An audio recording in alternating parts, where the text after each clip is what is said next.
Vamos abrir as nossas Bíblias no Evangelho de Marcos, capítulo de número 11. Você que está nos assistindo em casa, ao vivo, também você pode abrir a sua Bíblia, Marcos, capítulo 11. Quem está vindo pela primeira vez, sempre lembramos que nós estudamos aqui de forma sistemática, sequencial, um livro da Bíblia. Nós estamos no Evangelho de Marcos, desde o ano passado, estudando capítulo após capítulo, na sequência. E eu sei que o pastor Felipe pregou um dos capítulos que eu gostaria de pregar, que é a entrada de Jesus em Jerusalém. Uma das passagens mais lindas, montado na BMW, no jumentinho, que ele entrou. Mas hoje nós vamos dar continuidade nesse texto tão maravilhoso e, ao mesmo tempo, de juízo de Deus na pessoa de Cristo sobre Jerusalém. E isso tem muito a ver com o Brasil e tem a ver com a igreja, comigo e com você. Então vamos fazer a leitura Marcos 11, a partir do verso de número 12 até o verso 19. No dia seguinte, quando saíram de Betânia, teve fome. E vendo de longe uma figueira com folhas, foi ver se nela, porventura, acharia alguma coisa. Aproximando-se dela, não achou, senão folhas, porque não era tempo de figos. Então lhe disse Jesus: nunca jamais coma alguém fruto de ti. E seus discípulos ouviram isto. E se foram para Jerusalém. Entrando ele no templo, passou a expulsar os que ali vendiam e compravam. Derribou as mesas dos cambistas e as cadeiras dos que vendiam pombas. Não permitia que alguém conduzisse qualquer utensílio pelo templo. Também os ensinava e dizia: não está escrito, a minha casa será chamada casa de oração para todas as nações? Vós, porém, a tendes transformado em covil de salteadores. E os principais sacerdotes e escribas ouviam estas coisas e procuravam um modo de lhe tirar a vida, pois o temiam, porque toda a multidão se maravilhava de sua doutrina. Em vindo a tarde, saíram da cidade. Mantenha a sua Bíblia aberta, vamos orar com temor e tremor. Pai, a tua palavra foi aberta e nós queremos mantê-la aberta e examiná-la. E que o teu Santo Espírito venha permitir esse excelente escrutínio das Escrituras Sagradas, moldando o nosso coração. E o teu desejo é encontrar nesta igreja local, na igreja brasileira, os figos legítimos de uma colheita necessária que o Criador se espera até os dias de hoje. Acha em nós, acha em nosso coração, acha no Brasil e na igreja brasileira mais do que as folhas, mais do que ramos, frutos de excelência. É a nossa oração, o nosso pedido, e nós estamos ávidos para ouvir a tua voz. Em nome do teu Filho Jesus Cristo oramos. Amém. Você pode sentar. Antes de falar a mensagem, eu lembrei que está conosco uma pessoa muito querida, nos visitando. Ela é muito cautelosa, né? Está bem aqui próximo ao púlpito, mas não se apresentou porque ela já veio outras vezes. A irmã Irene está aqui conosco. Bom revê-la, viu? Obrigado pelo carinho e obrigado pelo apoio. A irmã tem sido uma coluna na igreja aqui em Campinas, no Brasil, ajudando muitas pessoas, uma grande guerreira, uma grande intercessora. Vou pedir que a irmã fique de pé, porque alguns estão querendo saber quem é ela, né? Mas está aqui, irmã Irene, é tia do pastor Mauro Blaut, né? Da Nazareno do Jardim Paraíso, do Alexandre, né? E ela do Luiz Henrique, do pastor Luiz Henrique, lá da Nazareno, lá de Rio Claro, e nós conhecemos desde quando eu frequentava a casa do Dr. Luiz Perucchi, conhecendo sua irmã, a irmã Délia, né? E tem sido um tempo maravilhoso, os anos passaram e a irmã está como Ana na casa do Senhor, lá no Novo Testamento, vendo os frutos e colhendo do seu ministério de batalha espiritual, de intercessão e de libertação. Irmã Irene é uma excelente ministradora de libertação e bom tê-la conosco, tá bom? Deus abençoe a sua vida. Pode sentar. Muito obrigado. Essa é uma das passagens mais importantes após a entrada de Jesus em Jerusalém. Se você somar esse capítulo e estudar esse capítulo de forma sábia com Lucas capítulo 13, Lucas 19, é possível você construir e somar vários conteúdos dentro de um mesmo contexto. A entrada de Jesus em Jerusalém apontava para um momento de juízo. Lucas, por ser estudioso, no sentido de ter mais detalhes, ele era formado em história, era médico e falava outros idiomas, pelo menos a língua grega. Ele tinha condições de construir com mais detalhes esse olhar. Jesus havia entrado em Jerusalém, era o cumprimento da palavra profética de Isaías 49. O cetro não se arredará de Judá até que venha Siló, o Messias, e a ele os povos obedecerão. Jacó havia profetizado para os seus 12 filhos, e um dos seus filhos, Judá, ele afirmou que quando Siló, o enviado, viesse, entraria montado num jumento. Ao lado da jumenta, uma jumenta mãe. Essa palavra não está apenas em Zacarias. Essa palavra foi extraída de Gênesis, capítulo 49. O Messias entra em Jerusalém. A plebe apenas diz, Hosana, Hosana ao filho de Davi, mas os sacerdotes não. Os escribas não disseram. Os fariseus não disseram. As maiores autoridades religiosas não disseram. E quando Jesus entra em Jerusalém, movido de compaixão, Lucas registra esse detalhe. Por ele ser grego, talvez ele tinha uma visão mais holística, mais completa.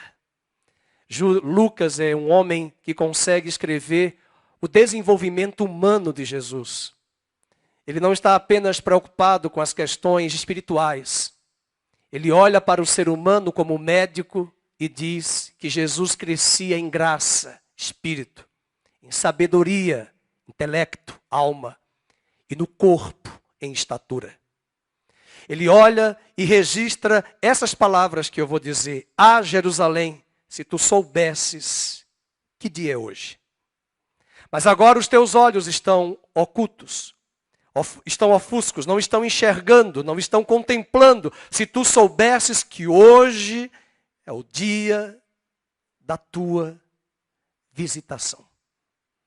O Messias acabara de entrar em Jerusalém. O Messias acabara de ingressar na cidade e toda a construção da palavra profética de décadas, de séculos, que Jacó, Moisés, os profetas, os patriarcas anteveram, contemplaram, agora Jerusalém tem o Messias. Mas os teus olhos não viram o dia da tua visitação. Isso está oculto aos teus olhos. E agora ele começa a trazer a palavra de maldição, não porque ele quis amaldiçoar. É que nós temos a oportunidade de pegar, desculpe o pleonasmo, mas nós temos que pegar a oportunidade. E quando nós desprezamos as oportunidades que são únicas, às vezes são singulares, é possível ficarmos para trás e perdermos aqueles momentos tão importantes. Jesus entra e ele começa a trazer a condenação da figueira. Sem fruto, quanto à purificação do templo, que foram atos simbólicos que ilustraram essa triste condição espiritual da nação de Israel. A figueira na Bíblia é uma figura de Jerusalém. A videira na Bíblia é uma figura de Israel. Deus não está atrás de uvas. Deus não está atrás de figos. Deus está atrás de vidas. Jeremias capítulo 24 ajuda-nos a entender melhor esse aspecto, porque ele viu 2 cestos com figos. Um cesto era de figos estragados, podres. Por favor, com muito perdão, os irmãos de Valinhos que nos acompanham, que é a terra do figo. Mas não estou aqui para falar mal dos figos. Eu tenho uma tia que ela fazia doce de figo E lá no Nordeste, eu só fui conhecer figo, a fruta, quando eu vim para Campinas, onde eu me converti. Eu gostava da lata de doce de figo que eu comprava no mercado, no Bom Preço, lá em Maceió. Os irmãos de Maceió que nos assistem devem estar lembrando do Bom Preço, uma grande rede. E quando eu vim morar em Campinas, eu nunca tinha visto figo. Quando alguém vinha para São Paulo, levava doces de figos em lata para essa minha tia que já partiu. Ela era católica, a tia Heloísa, chamada de Elô, e ela gostava de doce de figo. Mas eu fui conhecer figo em Valinhos. É a terra do figo, a terra do pêssego. E a pastora Vânia, que não está aqui hoje por motivos de saúde, ela sabe fazer muito bem uma compota de doce de figos. Minha avó também fazia. Jeremias teve uma visão surpreendente. Aquele cesto de figos estragados seria os judeus que ficassem em Babilônia. Era hora de ir para a Babilônia.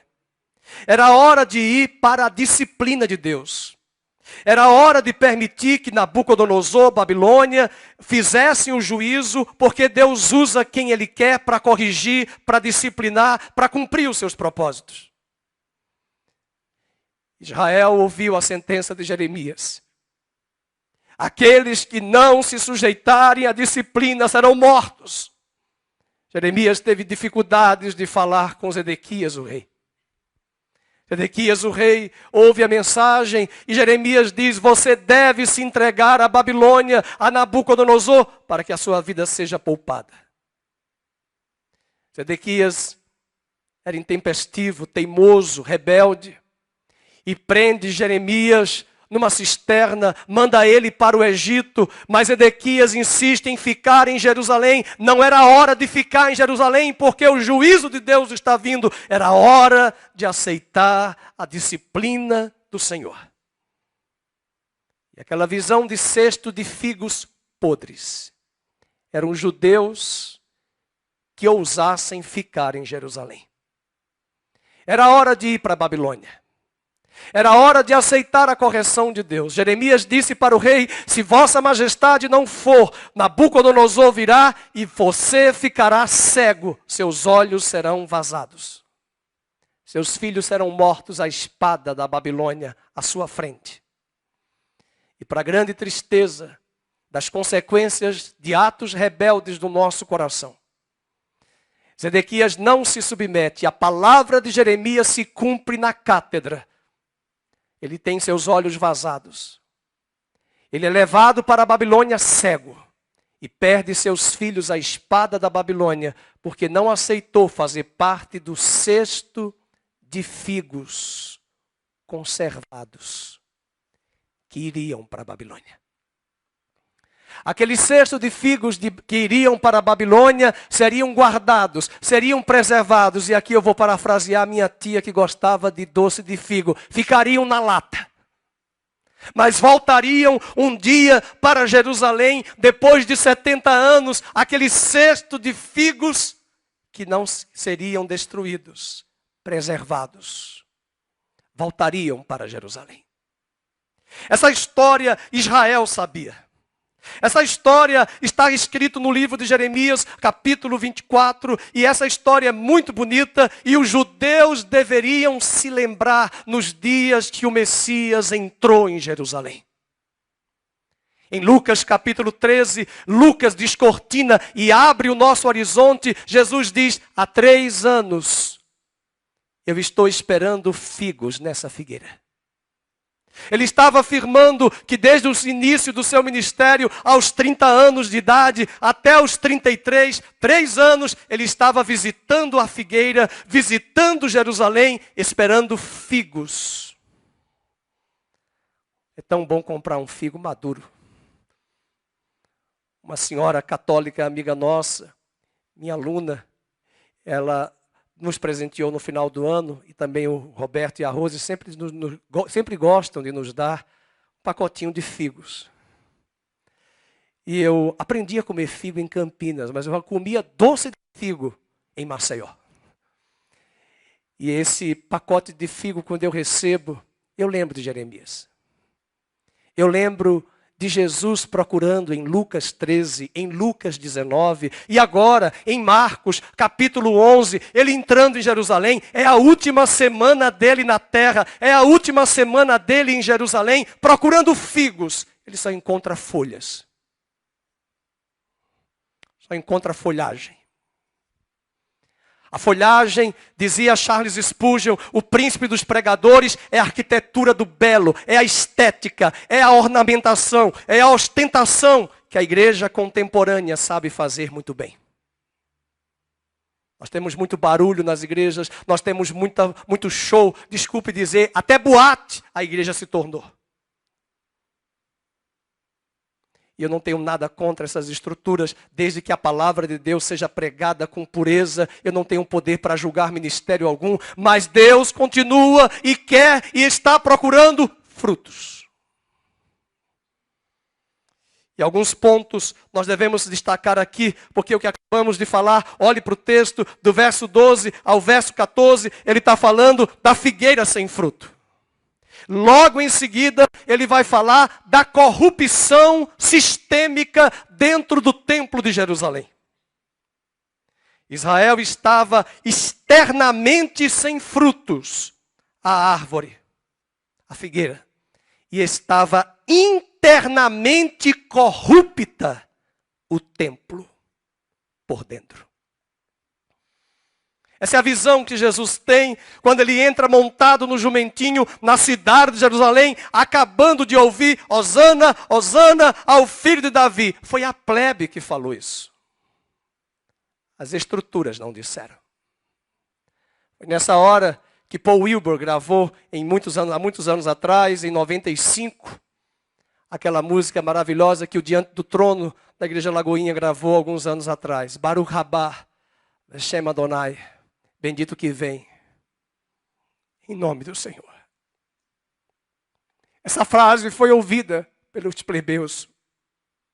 Essa frase foi dita, Baruch Rabá, era o grito do Messias, vem, vem, mas o Messias acaba de chegar, mas não encontra figos. Encontra folhas. Nós temos alguns pontos a destacar aqui, que eu gostaria que você anotasse. Não sou presbiteriano, 3 pontinhos, mas são bons também didaticamente, mas são 4, para fazer os 4 evangelhos. O primeiro ponto a destacar é uma propaganda enganosa.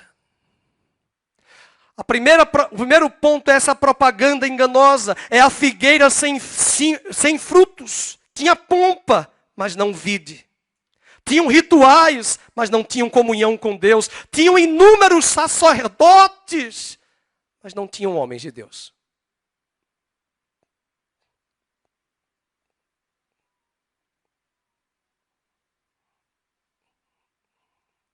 Quando Jesus entra no templo, com 8 dias de vida, os sacerdotes estavam no templo. Eram muitos sacerdotes. Um homem reconheceu que aquele menino era o Messias. Simeão. Nenhum sacerdote reconheceu. Às vezes nós estamos presos nas estruturas, nos ministérios, apegados, fazendo as coisas repetidamente, mas sem quebrantamento. Sem choro. Sem temor. Estamos apegados a vir aos domingos sistematicamente, como os romanos fazem. Até criticamos eles, mas alguns deles têm mais temor do que nós. E o grande perigo é perdermos as ações de Deus. É perdermos esse momento tão de unir, linkar as palavras proféticas. E ali estava o menino Messias, bebê, 8 dias, Maria e José. Nenhum sacerdote reconheceu, mas Simeão reconheceu. Estamos distraídos com o Big Brother. Você deveria ter vergonha, e eu também, de ligarmos a nossa TV e torcermos por quem quer que seja naquele programa. A guerra que o Brasil enfrenta é uma guerra sem precedentes. E essa guerra foi prometida para os últimos dias. É guerra nos céus, é guerra na terra, é guerra na mente, é guerra no corpo, é guerra no sistema, é guerra nas narrativas, é guerra, é guerra. E o pior, tem muita gente da igreja que não está entendendo esse momento que o Brasil enfrenta. Está distraído.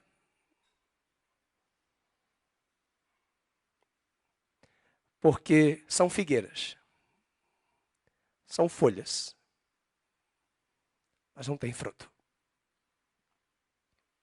William Barclay, um dos grandes comentaristas, diz que o grande eixo central dessa passagem é a condenação da promessa sem cumprimento e a condenação da profissão da fé sem prática. Essa figueira tinha uma folhagem, apontava, dizia Charles Spurgeon, para uma grandiosidade arquitetônica e, por outro lado, a sua organização econômica era tremenda. Não é à toa que até a Universal fez o templo de Salomão. A estrutura estava bonita, a estrutura estava ótima. E aqui, cuidado, eu não sou contra a estrutura. E também não tenho inveja de nenhum ministério que tem grandes estruturas. Porque tem pastores que falam, mas é inveja. Cada um tem que ser fiel ao que Deus te deu. Conheço pastores que são gerentes. E tem muitos pastores hoje que são gerentes. Mas Deus não chamou para sermos gerentes. Ele nos chamou para pregar a palavra. Para ensinar a palavra. Púlpito não é lugar de show. É lugar de exposição sistemática, contínua da palavra de Deus. E há pastores que são excelentes gestores. Há pastores que constroem grandes, não vou dizer impérios, mas grandes estruturas. Tudo isso é importante, é válido, nós não temos que ter inveja, nós temos que olhar a multiforme sabedoria de Deus. Mas uma coisa todos os pastores deveriam ter, o ensino da palavra. E Paulo diz a Timóteo, os que labutam na palavra sejam dignos de duplicada honra. É por isso que a igreja é analfabeta.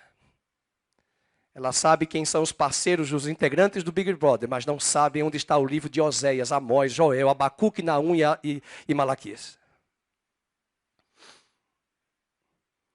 Se você olha para o versículo 15 e 16, olharam para o templo, né? E você vai ver ali a estrutura maravilhosa do templo. Os utensílios, estava tudo muito bem organizado. Infelizmente, quem olhava de perto não encontrava frutos. Encontrava endurecimento. Veja o verso 33 no mesmo capítulo. Verso 33. Então responderam a Jesus, não sabemos. E Jesus, por sua vez, lhes disse, nem eu tampouco vos digo com que autoridade faço estas coisas. Jesus nem responde. Ele aprendeu com provérbios. Responda ao tolo segundo a sua tolice. Eles pedem para Jesus responder. Eu não vou responder. Porque vocês são duros. O templo estava bonito, a estrutura estava maravilhosa, corações duros. Corações amargurados, pessoas que não querem caminhar, que estão atribuindo a sua vida hoje por causa de irmãos, de pastores, se utilizando disso para fazer desculpa, mas a jornada com Deus é uma caminhada, você e eu precisamos andar, e é 2023, e eu quero dizer à igreja, vamos caminhar 2023 no conhecimento do Senhor. Minha esposa não está aqui hoje de manhã, ela está fazendo um almoço lá para a família, meus cunhados estão aqui, os que vieram de outros estados, cadê o Cláudio? Está por aqui. Ele vai voltar essa semana. Mas ela diz uma frase para mim, a fila anda. Antes de viajar, eu consagrei o filho neto da irmã Zezé, da irmã Mazé, como é o nome da Lívia, e a sua filha. Tentando lembrar o nome dela, uns nomes lindos que eu não gravei aqui. Chloe. É Chloe? É Chloe. E nós consagramos. E eu olhei para aquela menina consagrando a filha dela. Quando ela teve uma decepção grande com o namorado, ela foi chorar na minha casa. Eu me levantei com o espírito do Senhor, mas na linha de Lampião. E eu falei, chega de chorar por um homem que não lhe ama. Deus vai levantar um homem que vai te amar. Sabe quem Deus pegou? Um católico decepcionado. Apaixonado, fazendo doutorado em matemática na Unicamp. Conheci esse menino, olhei para ele, meu Deus, que rapaz é esse? Que caráter é esse? Que temor é esse? Irmãos, em menos de 6 meses, namoraram, noivaram, casaram. Ele passou num concurso na Federal de Santa Catarina, já está lá. Ela já é mãe. E eu olhei e quero dizer, seja isso na sua vida também, jovem. A fila anda. Porque parou, diz o mundo, parou porque a fila anda. História é essa de você parar a sua vida, de ficar com figos podres, estragados, porque o pastor da igreja tal, porque o irmão da igreja tal, porque fulano. E eles não estão nem lembrando disso. Você que está guardando, está uma floresta de amargura. Essa frase eu aprendi essa semana. A gente está com a amargura da sogra do dia 14 de agosto de 1983, sua sogra já morreu. Hebreus diz, por que você está guardando essa raiz de amargura que está contaminando a muitos que te cercam?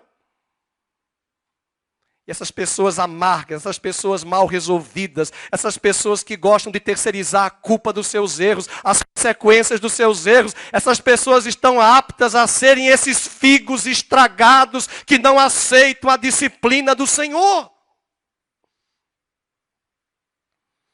Havia naquela estrutura fingimento, falsidade.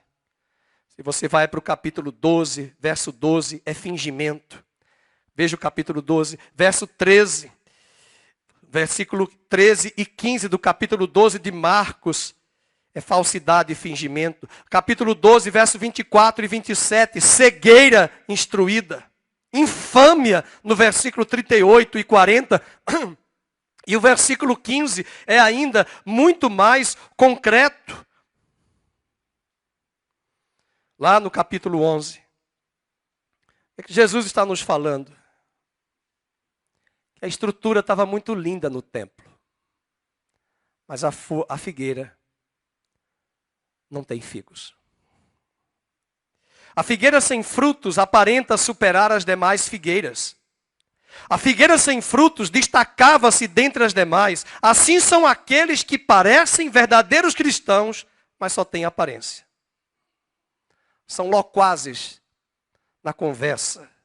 São profundos na especulação teológica. Gostam de falar de escatologia, pré, mídia ou pós. Gostam de falar se é milenista, né? Se é terrorista.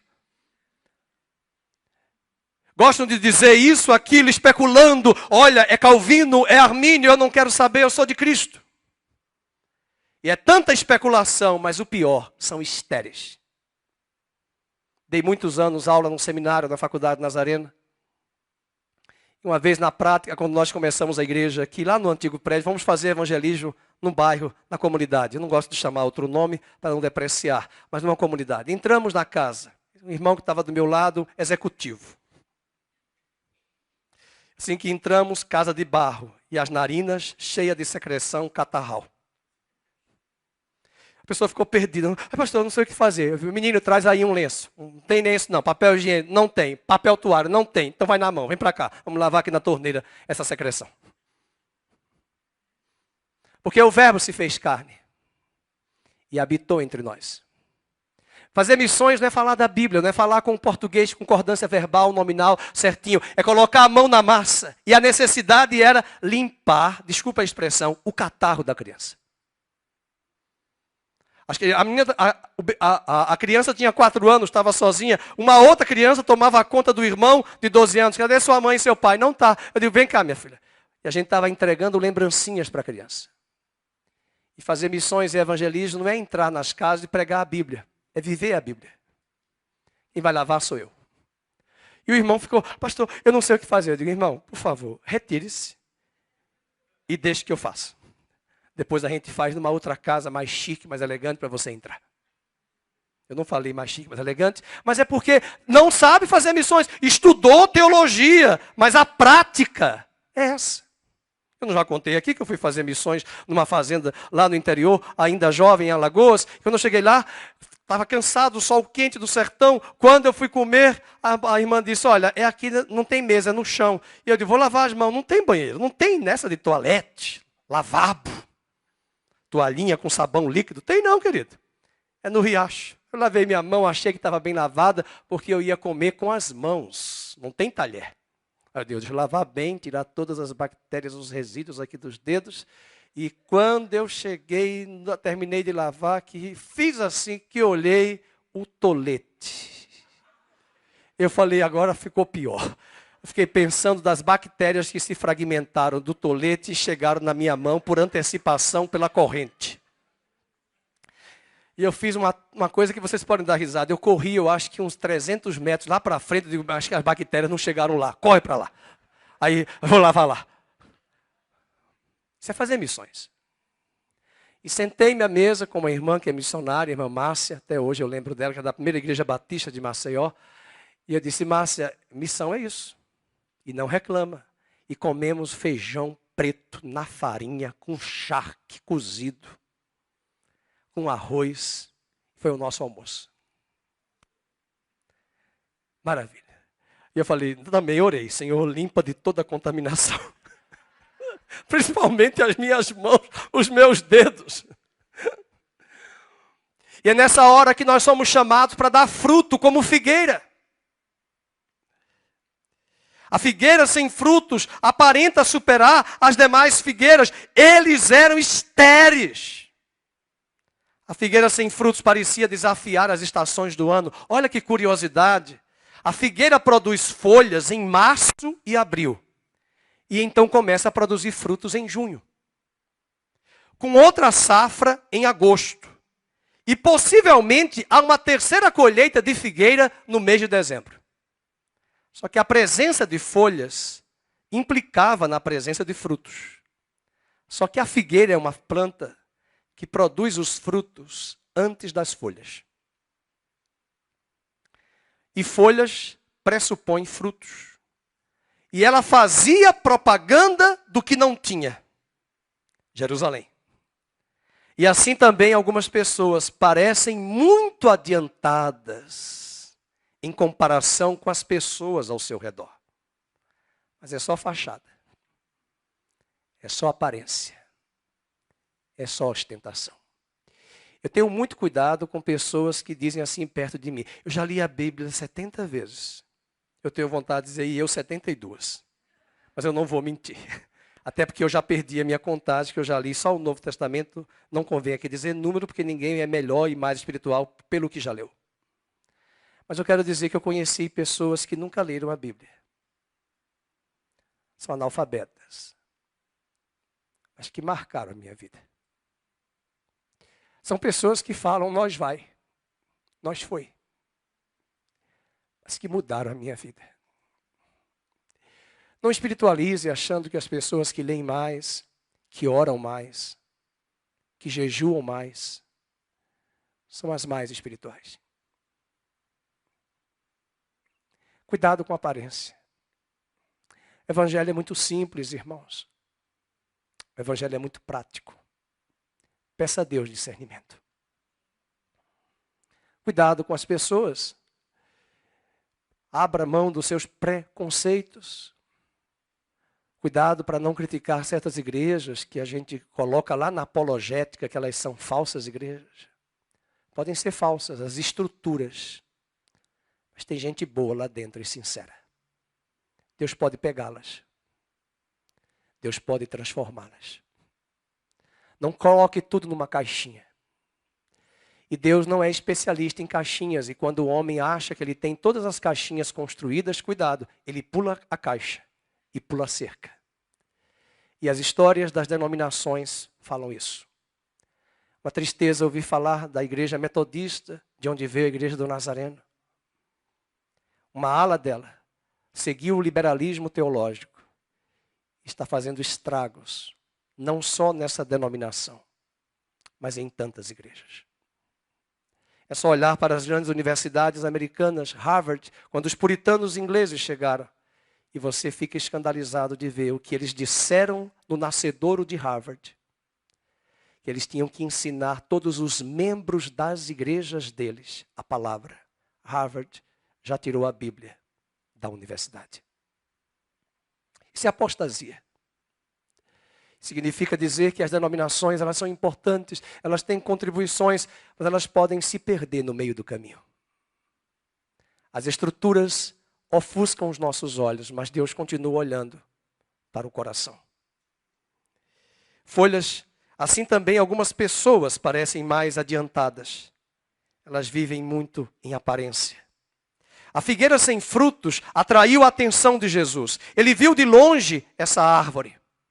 Volta para o capítulo 11 de Marcos, verso de número 13. A expressão diz, e vendo de longe, ele viu de longe, ou seja, ela se destacou, porque ela tem uma folhagem maravilhosa. Só que as demais ainda não tinham folhas. Quando você for a Jerusalém, você vai ter o privilégio de visitar o local onde foi o jardim do Getsemane. Dizem alguns que tem figueiras ali que foi da época de Cristo. E as folhas não são muito bonitas. Os ramos são umas coisas assim não muito agradáveis. A Igreja Católica construiu uma igreja ali em frente à cidade de Jerusalém, onde antigamente era o Monte das Oliveiras. Getsemane é uma palavra hebraica que quer dizer prensa de azeitona. As azeitonas eram prensadas, as uvas também eram pisadas. E foi ali que Jesus foi moído. Para se cumprir Isaías, ele será moído pelos nossos pecados. Para quê? Para que como boa uva pisada, se extraísse o Espírito Santo para nos outorgar o melhor vinho.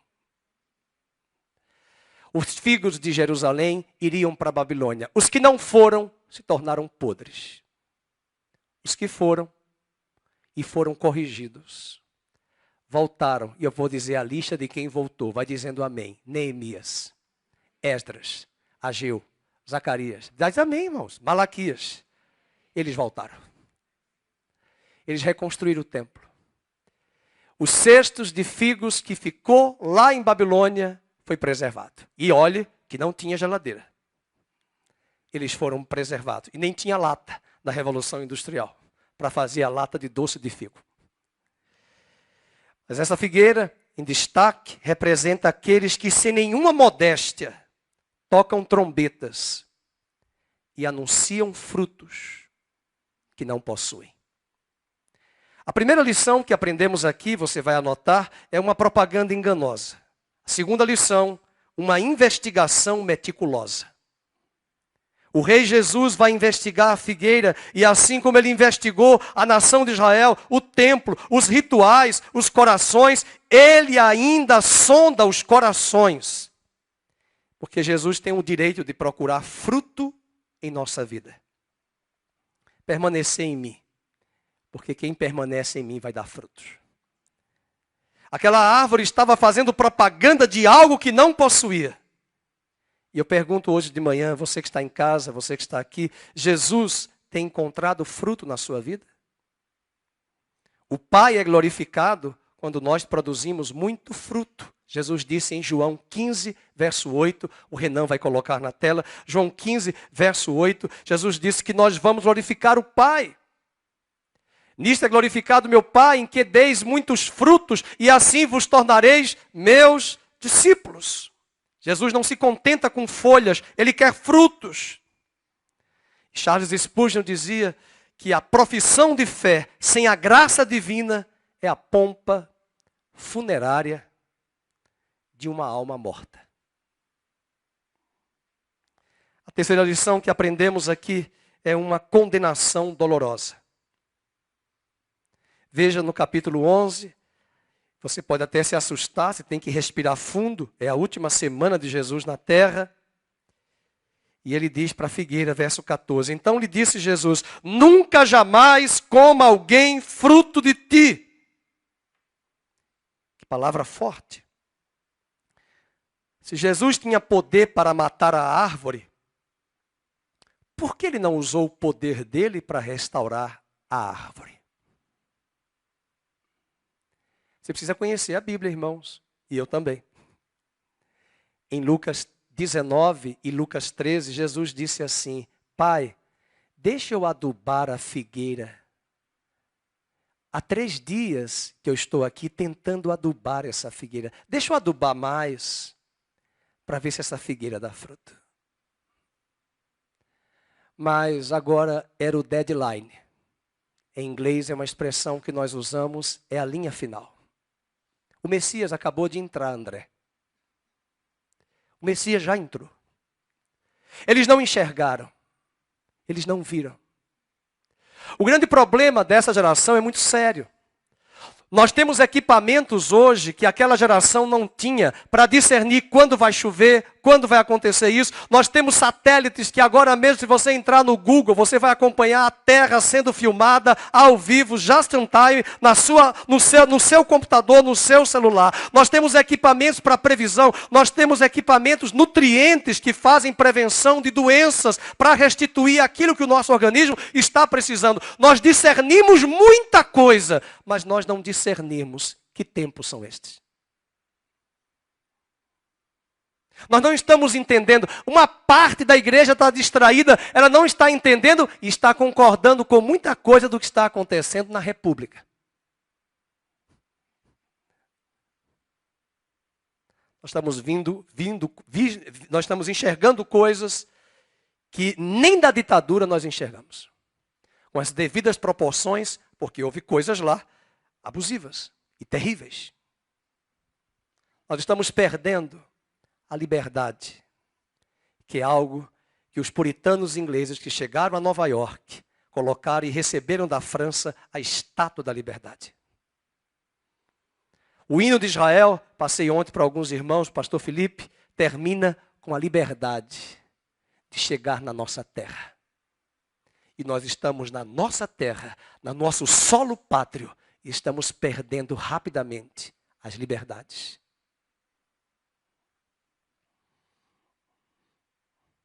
Uma parte da igreja está distraída. Me enoja ver crentes torcendo por esse programa chamado Big Brother.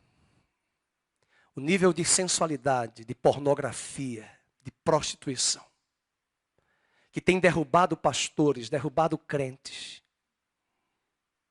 O nível de luxúria, de sensualidade, é algo sem precedentes. É um dos deuses que tem sido levantados nesta geração. O sexo pervertido. E essa geração está tão distraída. E os figos que deveriam manifestar não são manifestos. A terceira lição é que nessa condenação, Jesus usa uma dupla condenação à figueira. Ele disse, você vai secar. Veja o capítulo 11, verso número 14. Nunca jamais coma alguém fruto de ti. E depois os discípulos vão voltar e vão testificar que ela secou de fato. Só que João Batista já havia dito que quando ele viesse, ele ia pegar o machado e colocar na raiz para cortar. E além disso, ele falou, nunca mais você vai produzir fruto. Esse é o maior juízo de Deus ao homem. Sabe qual é o maior juízo de Deus ao homem? Não se preocupe, é esse. Ficar como está. Pode ficar. Spurgeon diz que Jesus não apenas amaldiçoou, ela já era uma maldição e ela não servia para o revigoramento de ninguém. A sentença foi, fica como está, estéril, sem fruto. Eu acho que não dá nem para cantar o hino do cantor cristão. Vivifica. E como uma irmã que se chamava Vivi, ela ouviu o hino cantando Vivifica. Ela disse, eu não vou ficar não, eu vou subir. Ela dormiu na hora do culto. Vivifica. E alguns estão ficando.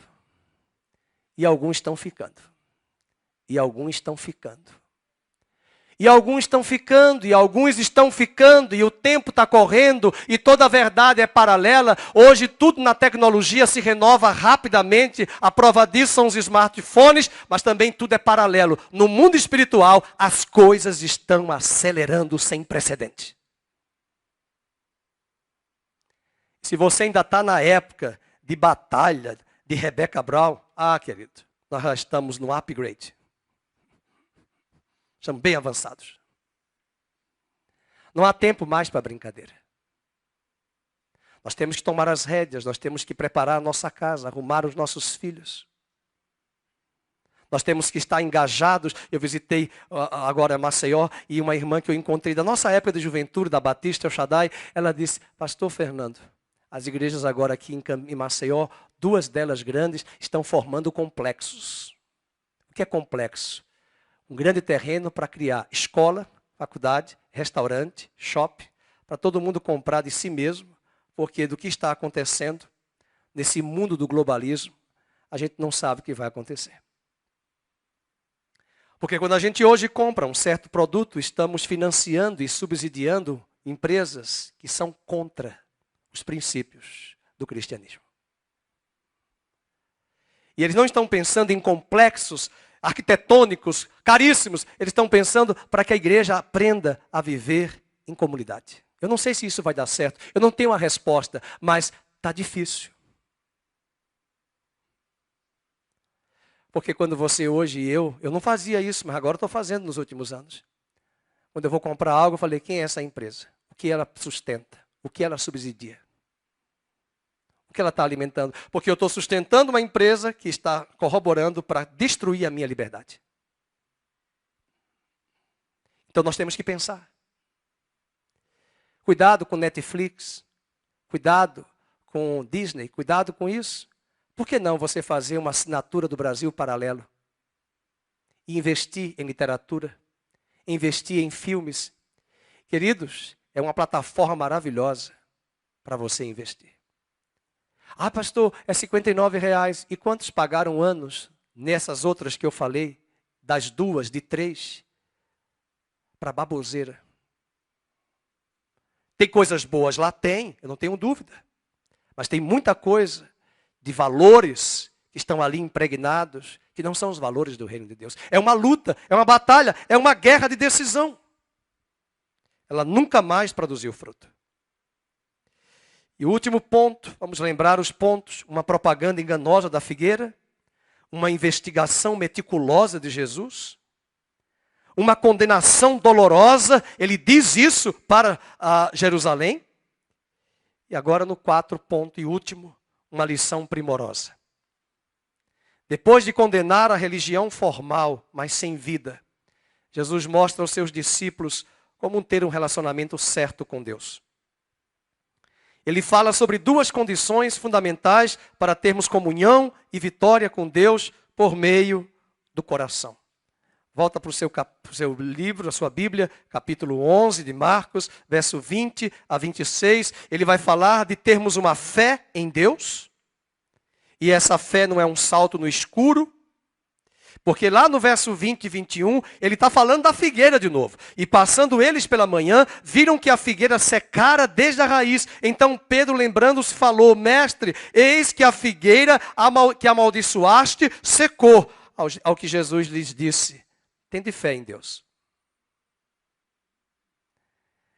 Porque em verdade vos afirmo que se alguém disser este monte, ergue-te e lança-te no mar, e não duvidar no seu coração, mas crer que se fará o que diz, assim será com ele.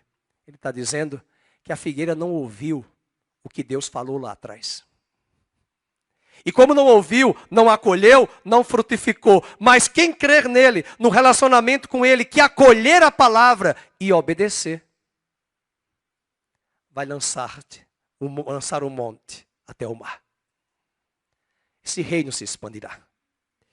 Ele vai falar de uma fé que não é um salto no escuro, mas também ele vai falar de perdão. Tem muita gente que está com floresta de amargura, com mágoas, magoados com Deus, magoados com irmãos, com pastores. Todo mundo aqui já magoou alguém. Se eu perguntar e levantar a mão, levante a mão, quem magoou sem saber que tinha magoado? E você só vai descobrir depois de muitos anos, quando a pessoa diz, você me magoou, e você nem lembra. Só que aqueles anos foram perdidos para a pessoa que ficou magoada. Ela perdeu de dar frutos. Às vezes, queridos, nós estamos julgando demais os irmãos, julgando as pessoas, julgando a família. Você não sabe o que as pessoas passam. Esses últimos 2 dias, eu tive que pedir a Deus muita graça. São pessoas que enfrentam problemas, lutas, pessoas que nós amamos, que você não dimensiona jamais, olhando só pelo exterior. As pessoas podem viver bem, estarem bem confortadas, mas elas têm problemas. Nós julgamos demais. Nós nos comparamos e olhamos, olha, fulano está tão bem, ele não está bem, você que está achando que está bem. Nós precisamos crescer. A figueira tem que dar fruto.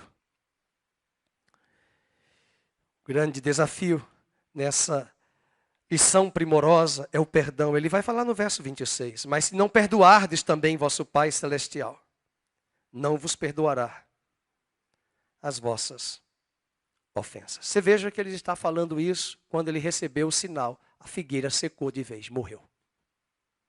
Ele dá a resposta: fé e perdão. Vamos alinhar a nossa figueira com ele. E antes de encerrar, eu convido você a abrir Jeremias 24. O Ministério do Louvor vai chegar aos poucos, para a gente se preparando. E eu quero resgatar uma música que nós cantamos aqui, do Diante do Trono, ao cheiro das águas. Ao cheiro. Eu acho lindo quando Jeremias diz ao cheiro das águas. Porque nem a mangueira existia naquela época para chegar. Só o cheiro, só a umidade das nuvens se aproximando do tronco caído, morto. Ao cheiro das águas, disse o profeta, brotará. Oh, meu Deus, que glória a Deus, fraco. Ao cheiro das águas brotará. Ao cheiro das águas. Ao cheiro das águas. Jeremias 24, vamos ler. Você vai levar esse texto para a sua semana. A gente não gosta muito de ler os profetas, né? Eles foram tão profundos, nas profundidades das profundezas. E a gente não gosta muito. Mas é aqui que ele diz: fez o Senhor me ver e vi 2 cestos de figos postos diante do templo, depois que Nabucodonosor, rei da Babilônia, levou em cativeiro a Jeconias, filho de Joaquim, rei de Judá, e os príncipes de Judá. Tinha um cesto figos muito bons, como os figos temporãos, mas o outro ruins, que de ruins que eram, não se podiam comer. Então me perguntou o Senhor: que vês tu, Jeremias? Respondi: figos, os figos muito bons e os muito ruins, que de ruins que são, não se podem comer. E a mim me veio a palavra do Senhor dizendo: assim diz o Senhor, o Deus de Israel, de modo porque vejo estes bons figos, assim favorecerei os exilados de Judá. Eu quero dizer a você que está doendo esse processo, está doendo esse vale, está doendo essa disciplina, mas faz parte do processo, porque nós não somos desta terra, nós somos da Jerusalém celestial, e o Senhor está trabalhando nesses figos, tal qual aqueles figos foram levados para a Babilônia. E nós estamos em Babilônia. Esse sistema podre vai cair, mas nós estamos em Babilônia. Daniel estava em Babilônia, Ezequiel estava em Babilônia, mas eles não foram contaminados. Amanhã você vai trabalhar, amanhã você vai conviver com pessoas que aprovam o sistema podre da Babilônia, mas nós não somos de Babilônia. Somos gerados do alto, a semente da palavra incorruptível do alto nos gerou, e ela não vai permitir a contaminação, porque maior é aquele que está em nós do que aquele que está no mundo. Versículo 3 diz que esses figos que eram de ruins não se podem comer. E a mim me veio a palavra do Senhor, verso 5, assim diz o Senhor Deus: do modo porque vejo estes bons figos, assim favorecerei, aleluia, os exilados de Judá, que eu enviei deste lugar para a terra dos judeus. O favor de Deus é com você, e a obra que Ele começou, Ele vai completar e terminar até aquele grande dia. Porei sobre eles, veja quantas vezes a palavra favorecer, favoravelmente, veja o verso 6, porei sobre eles favoravelmente os olhos e os farei voltar para esta terra. Eles vão para a Babilônia, eles vão sofrer o cativeiro, a disciplina, mas eles vão voltar. Dar-lhes-ei um coração puro, versículo 7, para que me conheçam, para que eu sou o Senhor, e eles serão o meu povo, e eu serei o seu Deus, porque se voltarão para mim de todo o seu coração. É isso que Deus está esperando da igreja brasileira. É isso que Deus está esperando dessa igreja local. É isso que Deus está esperando desse rebanho. O nosso coração. Cadê aquele anelo, aquele desejo pelas coisas de Deus? A leitura da palavra, a oração, a comunhão com os irmãos. Cuidado com as distrações, meus queridos. Agora no verso 8 ele diz: como se rejeita os figos ruins, que de ruins que são não se podem comer, assim tratarei a Zedequias. Ele dá nome aos bois, rei de Judá, diz o Senhor, aos seus príncipes, ao restante de Jerusalém, tanto aos que ficarem nesta terra, como aos que habitam na terra do Egito. E aqueles que ficaram na terra de Judá, que não era para ter ficado ali, era para ter ido para a Babilônia, eu os farei objeto de espanto, calamidade para todos os reinos da terra. Eles serão opróbrio, eles serão provérbio, haverá escárnio, haverá maldição em todos os lugares para onde eu os arrojei. Enviarei contra eles a espada, a fome, a peste, até que se consumam. Que horror! Se antes eles tivessem ido para a Babilônia. Eu encerro dizendo uma coisa muito séria que eu ouvi há muitos anos atrás. Existem mensagens que marcam as nossas vidas.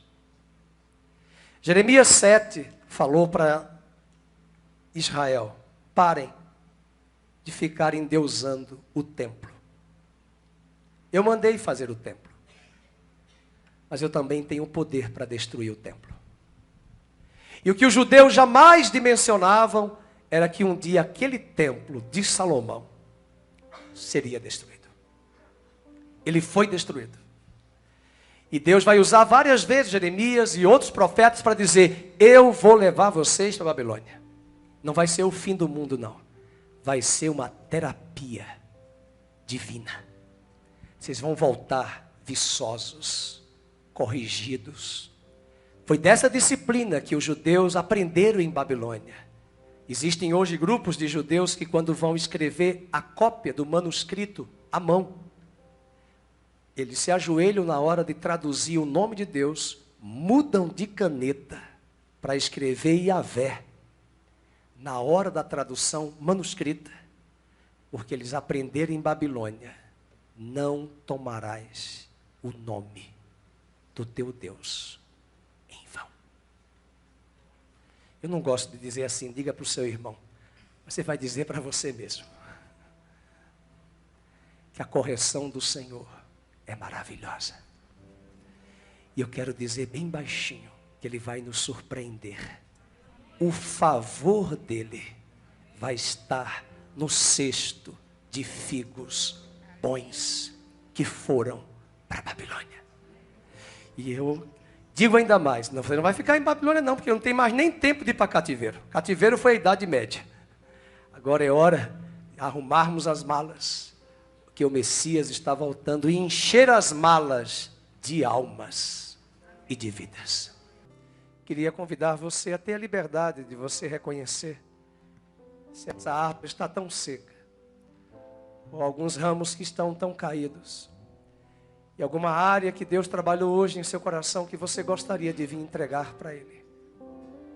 Não estou apelando pelas emoções, eu acho que as emoções são perigosas, mas é trabalhar com convicção. Talvez o ato de vir aqui à frente não é para mim nem pressionar, e nem mesmo nenhum de nós jamais especular ou argumentar, mas é simplesmente para dizer, dar um passo. Senhor, eu quero ser uma pessoa revigorada, não quero esterilidade na minha vida. Uma das grandes esterilidades desse mundo é a ausência de discernimento. Está faltando discernimento à igreja brasileira. Sai do seu lugar, eu gostaria de orar por você, se assim você quiser e deseja. Enquanto nós cantamos ao cheiro das águas, ao cheiro das águas, a nuvem do Senhor está aqui, a umidade da palavra do Senhor, da água do Senhor está aqui, para fazer esse tronco se revigorar, para fazer esse tronco abatido, para fazer essa amargura que está no seu coração e no meu, florescer. Ao cheiro das águas brotará, como planta nova florescerá, seus ramos se renovarão, não cessarão os seus frutos e viver. Seus ramos se renovarão, não cessarão os seus frutos e viverá.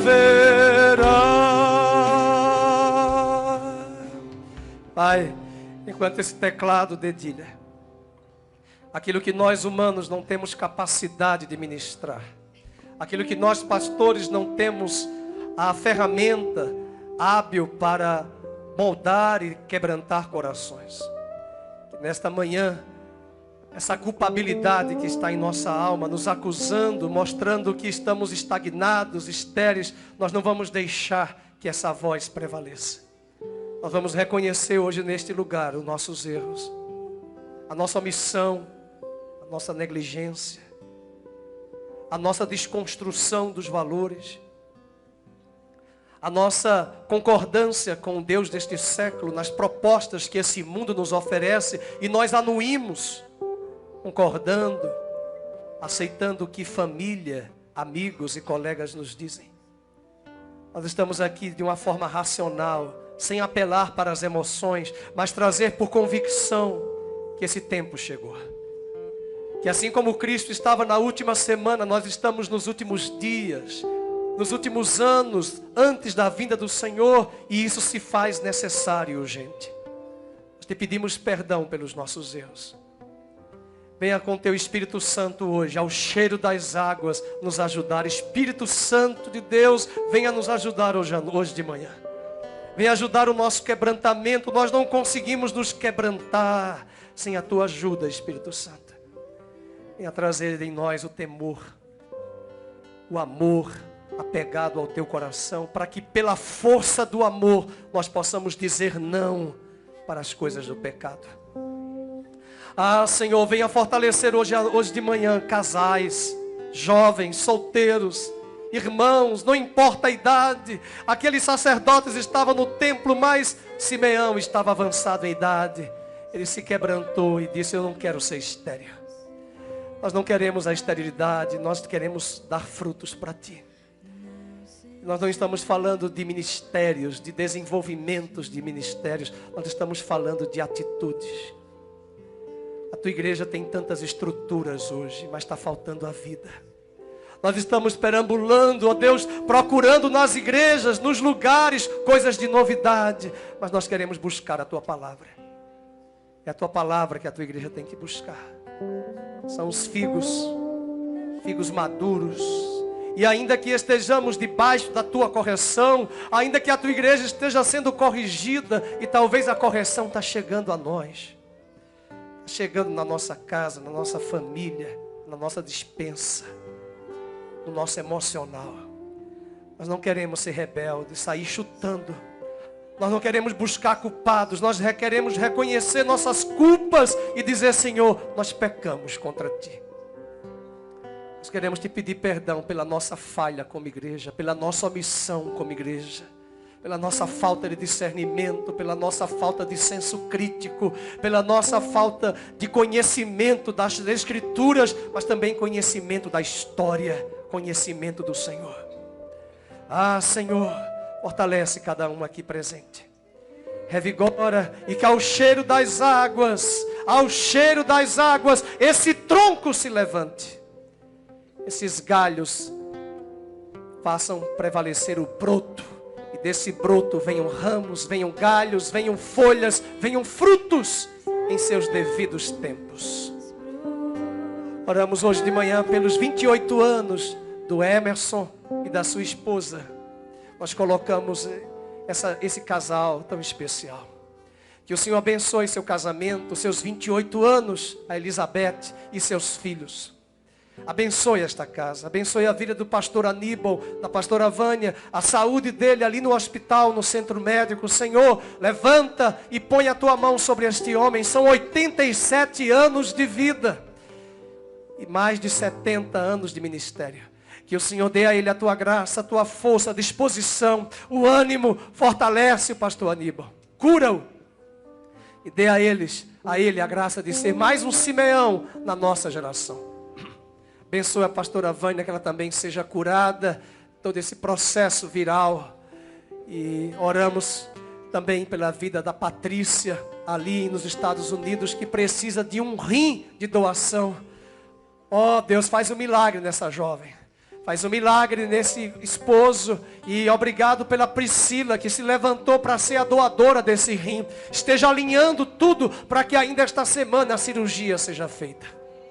Nós colocamos o Theo, o neto da Silvana. Faz um milagre nos leucócitos. Faz um milagre nesta família, nesta criança. Traz a saúde, ó Deus. Em especial, oramos pelos visitantes que estão aqui conosco. Que eles possam sair daqui com esta palavra de esperança. É o cheiro das águas. O Senhor pode fazer o broto germinar. Frutos serão extraídos desta figueira. Que o Senhor nos ajude, abençoe suas necessidades, a sua despensa. Que o Senhor te abençoe e te guarde. Que o Senhor faça resplandecer o seu rosto sobre ti. Que o Senhor tenha misericórdia de ti. E que o Senhor sobre ti levante a luz do seu rosto. Te dê a paz. Te dê o shalom.